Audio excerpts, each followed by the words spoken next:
Gary Pearson, with the costs rising around us, is living on the canals still cost affordable for you, or is it eventually going to force you back onto dry land, maybe even traveling overseas again? So the cost never really been. I mean, it's more expensive than it used to be, but everything is. Yeah. If we moved onto land, that would be more expensive than it was 7 years ago. If we go travelling abroad, it won't be because we can't afford the canal, it'll because we want to go abroad. Yeah.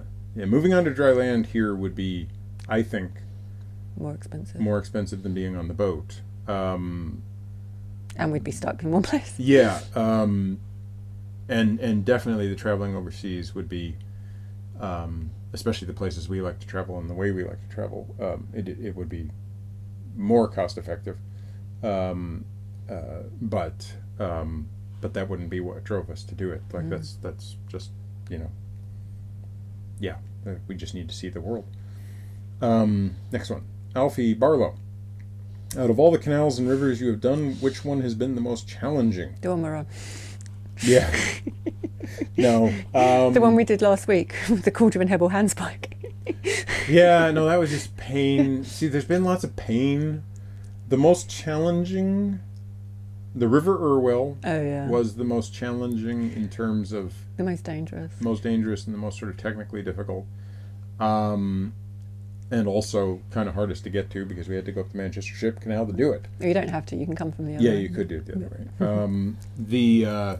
The Irwell was, it's not exactly predictable, and it is not really meant for navigation by narrowboats. Especially after a 24 hours of rain the day before. Yeah. But it was interesting to see. The Thames was not really at all challenging. Nothing's out of been really Limehouse. challenging. Like, the only challenging thing is getting exhausted from locks. Like, the actual navigating is not challenging, is it? No, not really. I mean, there are challenges, like when we had to tow a boat on the Ribble Link. But that's not because of the navigation. That's No, because of people. it's always mechanics because of mechanical issues and things like that. In terms of the rivers and everything themselves, I would definitely point at the Irwell. But then it will depend on the weather and. Totally, yeah. I would say that most of the rest of it is canal-wise, the only thing that ever causes them to be challenging, really, is lock maintenance issues. Yeah, like when we were on the BCN and through winter, and the number of flights we turned up that had just been drained completely. Yeah.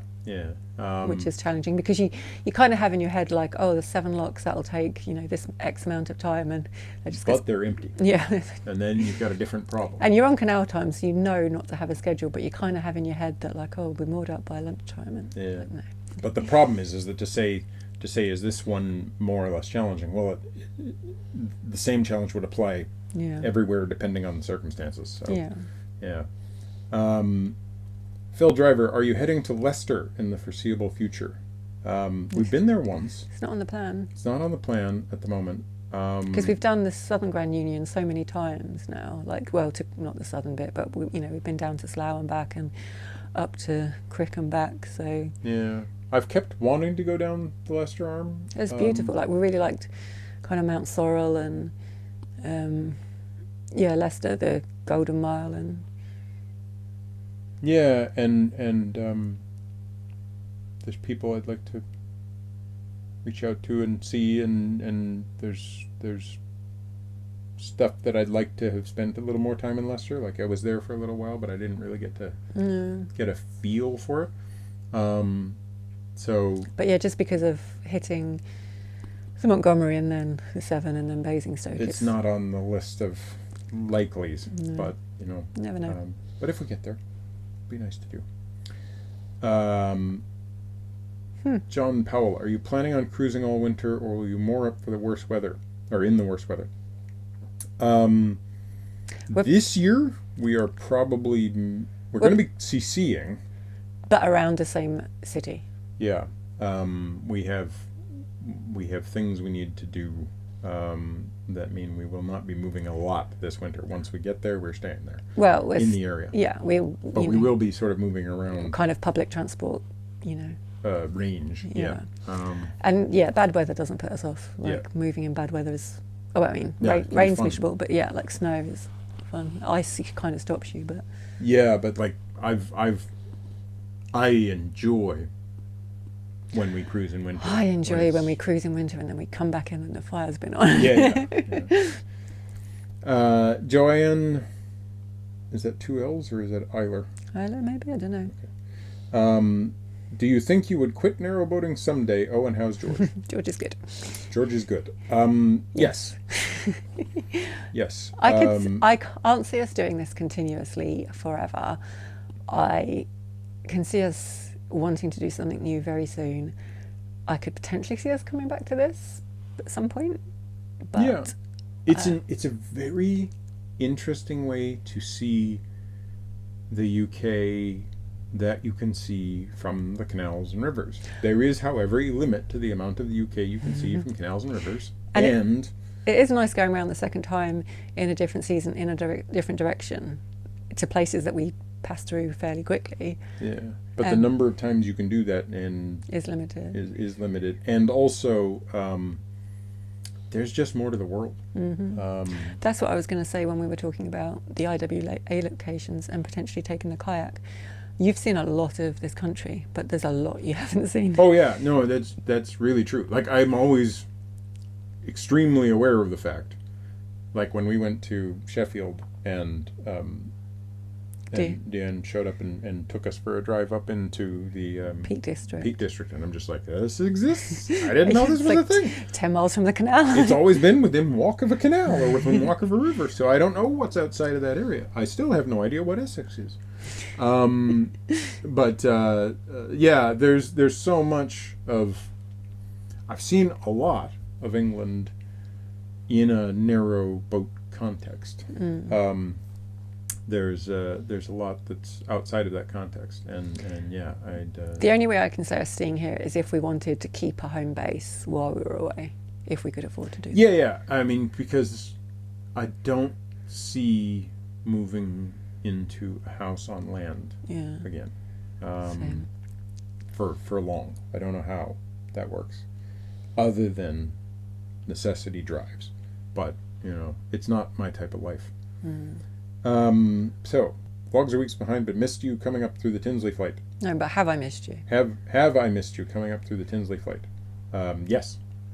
Sorry. That's the next vlog, actually. So. Yeah, and that was when was that? That was a while ago. It was mid-September. Yeah. So sadly, yes. We've been there, done that, been through there. Daniel Bear, how did Michael develop his knack of finding great little bakeries and cafes? Does George help sniff them out? No, George is not involved. I'm not sure exactly how I found my thing for... Effectively, all I really do is look on Google and read reviews. And I look on TripAdvisor and things like that. And then that's to get to the initial place. And then from there, it's usually word of mouth. I ask people.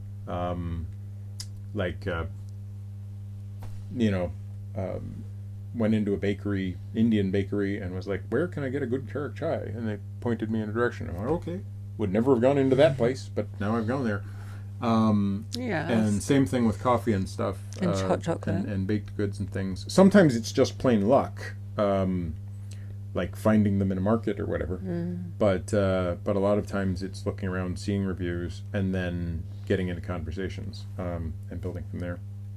Also, for some things I kind of know, like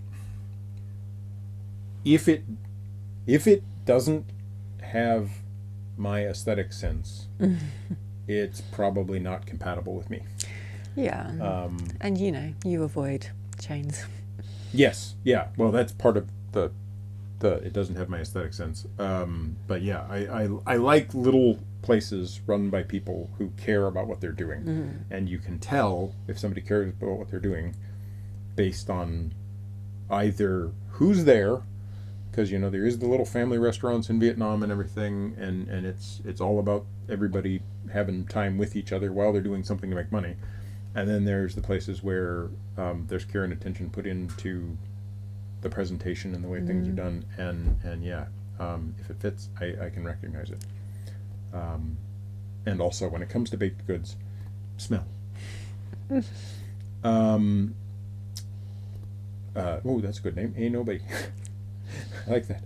It's Twitter, I think. I don't know. Fast forward 10 years, what do you anticipate to be doing? Ah, there's a question that's much like the 5-year plan. No idea. No idea. No idea whatsoever. With luck, traveling. Without luck, probably still traveling somehow. Sit on this narrowboat here. Don't want to be doing that in 10 years' time. Yeah. Let's try not to do that. So, like, context switching. Yeah, total context switch. Wow. John Key, are bow thrusters worth the expense, and what maintenance is involved with having them? We've gotten lucky in that our bow thruster tube was built into the boat. It came with a bow thruster, and we got like this sort of grid of metal welded on, and then one of them fell off, and then we got them put back on again, like a new set, a better set, when we got it out and blacked them. But maintenance-wise, we've been lucky to not ever really pull anything in there. No. To maintain them, to deal with something that was in the bow thruster. Like, honestly, if our bow thruster got jammed, our electric bow thruster is only useful for a few seconds after a very full charge. So if you start using it more and more, you can hear it kind of weakening and heating up. And In the odd moment, it does come in handy. Yeah. For ages, I forgot we even had one. And Michael would be going, use the bow thruster. I'd be like, what? Use the bow thruster? Yeah, well, usually when you're coming into a mooring, they can come in useful, or when you're trying to kick off. Yeah, like if you're in a lock and you're only opening one gate and you're on the wrong side, you just like move your nose. They do help. But I would say that if you can get hydraulic bow thrusters over electric bow thrusters, or you've got an electric bow thruster and a heck of a lot of power, the hydraulics are better. They'll kind of spin you in circles, and you've got power as long as the engine's running. yeah. Yeah, bow thrusters are. People laugh at them. They shouldn't. There's nothing wrong with having one. If you've got a tube in your boat and you've either got one installed or could get one installed, they make your life easier for some maneuvers. The longer the boat, the more they make your life easier. Maintenance-wise, the thing you'd have to do if anything got jammed up is actually get in there and sort of pull it out and clean out everything on the inside, and that would be a pain. So we've just been lucky with that. Because weed hatches are big enough problem without having to try to under the front end of the boat. Cheryl D, did the narrowboat renovations go like you thought it would in the end? I know there were surprises, but there is in every renovation. I thought we were changing the worktop in the kitchen and putting a bit of paint on the wall. About a month in, we had no kitchen, no bathroom, no walls, no floor, ceilings missing. So no, they didn't go. Everything came together in exactly not in any way how it was envisioned or planned, but it happened. Yeah. I know there are surprises. Yep. Yeah. Water in the I am bilge. never ever renovating a boat. I have enough skills now to do a very good job of naval architecture, and you could not pay me enough. Debbie Jean, what are your favorite sights on the canal since you've resumed cruising, including people, nature, whatever? Since we've resumed, so in the last 3 months. I have really liked the walls of York. I have really liked the sandbank on the wash. I liked the Boston Stump. I liked the steep hill in Lincoln. I liked the bakery in Lincoln. I liked the 10-mile walk to a bakery in Lincoln. Yeah. I've liked having a little bit more time to see places like Sheffield and stuff. Yeah, things are just a bit different this time around. Lots of things are different, so yeah, like our frame of mind, our motivation, Our needs. yeah, so Things have changed a bit. You know, there's always nature to see, but we haven't had anything jumps out. I think it was just good. As much as we miss things in Cambridge, it's just good to be on the move again. Yeah. Leslie M. and a bunch of numbers. Just how are you doing? How are you both doing? It's been so lovely to have you back regularly. I know things have been tough. I'm sorry, I'm trying to paraphrase. Thank you for all of that, and especially the big belly rubs for George. How are you both doing? Well, it has been a very hard couple of years. It's still hard. It's still hard. There is a lot that's been happening that has been really hard for me, and that has then made it really hard for Joe to see and to deal with and experience what's been happening with me. Yeah. But we're fighting and we're trying really hard to get through it. Yeah, and I keep feeling like there's a little bit of traction, and then I keep feeling that traction slipping, especially when it comes to the, kind of support systems of the NHS. Hopefully Michael is going to be making a very long video about Very it. long video that I am still trying to get done. It will be a really different video and a really long video. More of a podcast than a video, but it will be a video because it will have to be talking to the camera. But it has been, honestly, it's probably, it's either a thing that nobody will watch, or it might be the only actually important thing I ever utter as a member of the species. But it is born out of density, and the last 2 years has had a lot of that. And thank you for asking, and thank you for understanding. Yeah, and I love the fact that there's also big belly rubs for George in it. Look, it looks like George. How did you do that? Well, I made some emojis of George for our channel members. Oh, that's really cute. Well, it's the portrait that we had. No, I know it's the portrait. It's just I got this close range vision problem. I can barely make out the yellow face thing. If you're a channel member and you're writing a comment, do a colon, type George, and you'll get the George emoji. How did I not know this? I don't know. Because if you do colon Percy, you'll get perseverance. If you do colon Morso, you'll get a little picture of a Morso stove. What else are there? There's a few other ones. I should have colon, and then get a Right, next question. toilet. That's you. That's a video. Aha! There's the questions.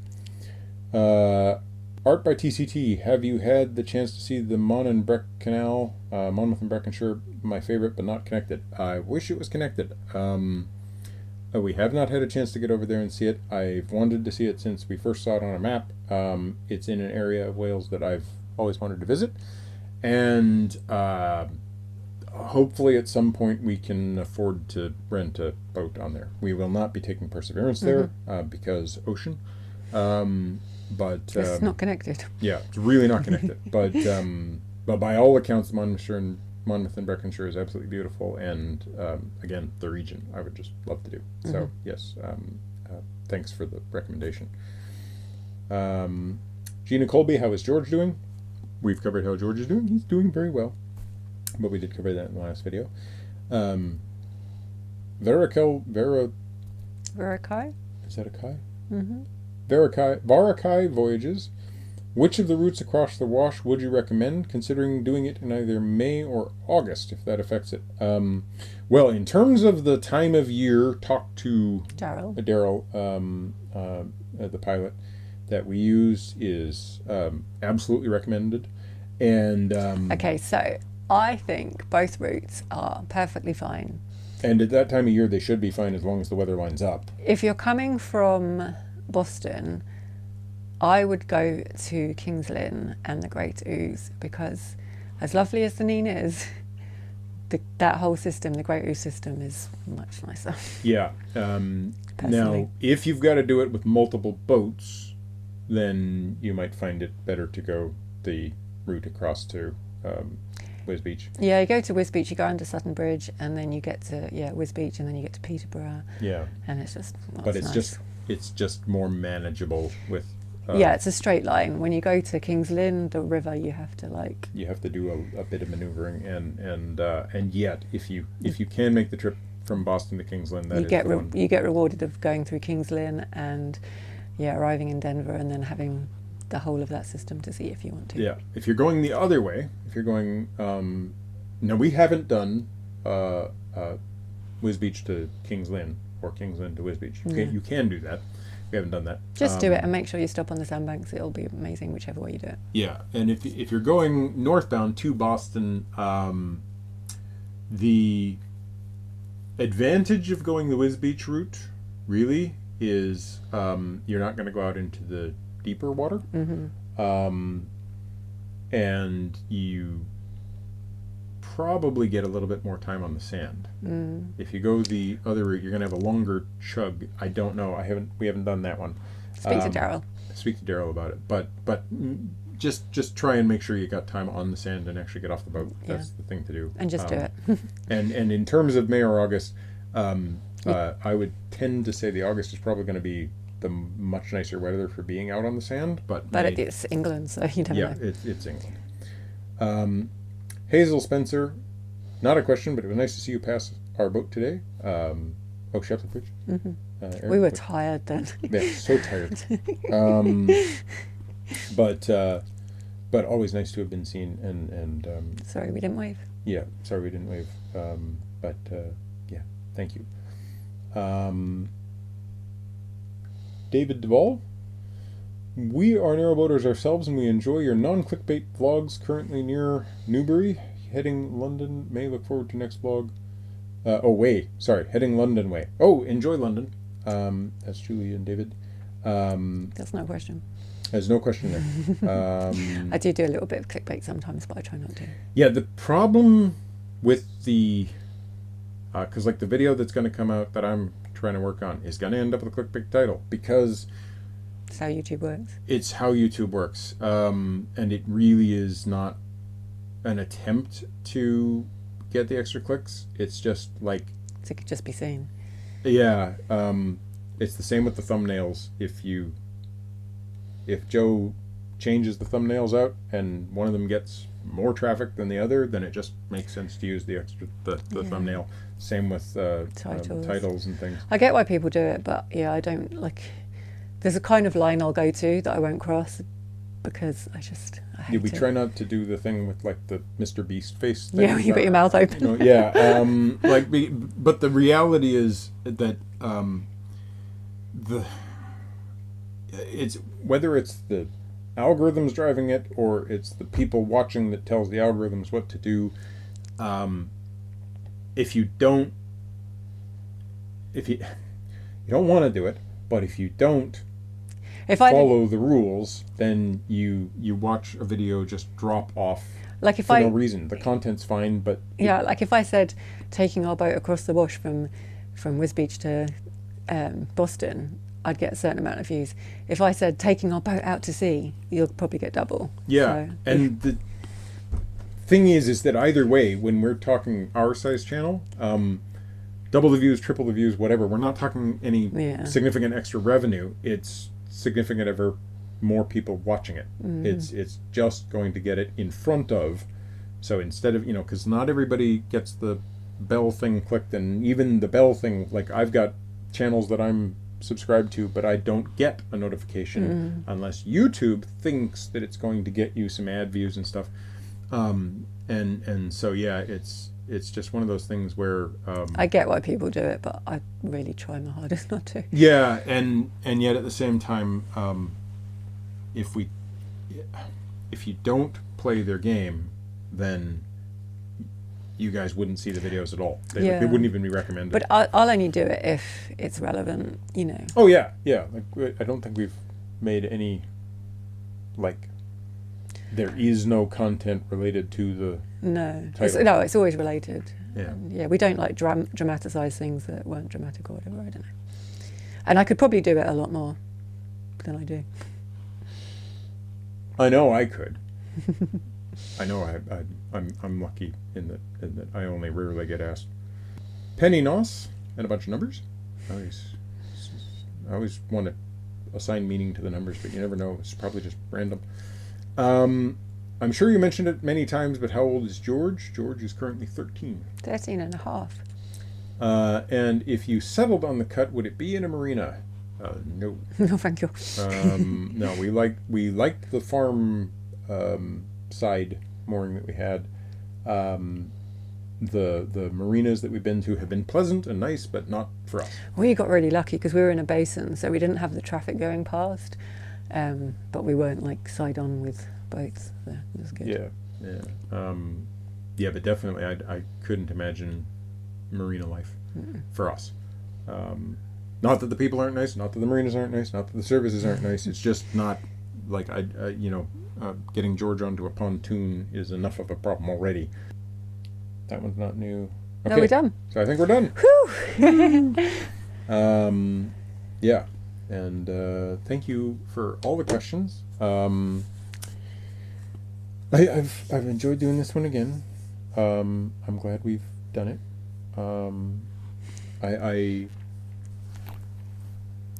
I feel like, considering today started out Very poorly, badly. and the fact that we got, like, I got up at 5:30 this morning to go out and get to the Tesco's at 6 when it opens, so that I could get things to get to a screw fix, so I could get the stuff necessary to clean out our fuel or our fire, because we were cold last night because our fire snuffed itself, and we needed to get the inside of the pot cleaned out, which I should have made a video on, but basically I just scraped up my hand.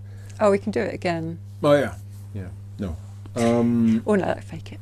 Yeah, is it still going? Yeah. Okay. It's warm, isn't it? So yeah, the fact that we were dawn ready to go, 7 a.m., starting to get the engine running at 7:15. And you kind of psych yourself up for the 21 locks you're about to do. Yeah, and the whole reason for doing the 21 locks for me was to get to a point where, because on the day we're recording, this is my mom's birthday, and my whole plan was to get up to the 21 locks, get settled, get the internet running, and be able to talk to my mom. Now it turns out Mom has alternative plans, and my evening ended up being this. Yeah, so it's good. But it feels, I'm just glad we did it, because it feels like it's productive. It feels like being part of the community again. I am going to make a video about what happened because I'm still angry. Yeah, I mean, but the main thing for me is the fact that today turns out to have been... It's okay. Been okay. Yeah, it's been okay. I didn't read all the questions ahead of time. Mm-hmm. I always worry when the Q&As, because it's like there might be somebody who's being nasty or something. But we've gotten lots of good questions. Yeah. And we've gotten to, remember some things that we hadn't. Yeah, it's been fun. I blocked out the whole driving at night, being blinded by the slugging lights. Thanks for bringing that back. Yeah. So thank you very much for putting up with us through these 2 videos as we. It might be more than 2. It might be 3. However many videos came out. When you proposed doing it, it was like a one-off, because we've been moving too much and we were a bit behind, and now we're further behind because I can't stop talking. But yeah, thanks for that. I enjoyed it. Yeah, thanks for all the questions. Thanks for all the support. Thanks for still watching. Yeah, hopefully we can do this again from Jakarta or something in the future. Oh, I want to go back to Java. Yeah, Java would be good, especially because this